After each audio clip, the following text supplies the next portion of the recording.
তো আমরা আজকে এসছিলাম একটা মাইক্রো ওভেন নিতে। তো এখানে যে বড় ইলেকট্রনিক্সের দোকান রয়েছে বালেশ্বরে, সেখানেই আমরা এসেছিলাম।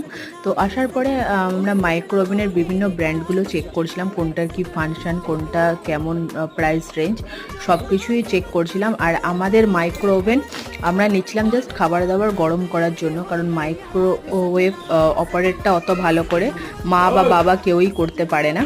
তো কেক ফেক বানানো বা অন্য কোনো কিছুর জন্য আমরা মাইক্রোওভেনটা নিই, আমরা জাস্ট খাবার দাবার গরম করার জন্য নিচ্ছিলাম। তো এই উইন্টারে খুব প্রবলেম হয় অল্প একটু খাবার ফাবার থাকলে গরম করার জন্য। আর আমরা যেহেতু কলকাতায় মাইক্রোওভেনটা ইউজ করি, তাই জন্য এটা খুবই ইউজফুল হয়। তো আর বাবা মা যেহেতু দুজন একাই থাকে, তো ওদের জন্য এটা খুবই হেল্পফুল। তো আমরা মাইক্রোওভেনটা নিয়ে বিলিং কাউন্টারে গিয়ে বিলিং করে নিলাম। আর বাবানের সাথে এখানে সবার বেশ ভালোই দেখলাম আলাপ হয়ে গেছে, সবার সাথে ভালোই খেলা করছিল, কথা বলছিল। তো আজকের ভিডিওটা এতটাই। টাটা, বাই।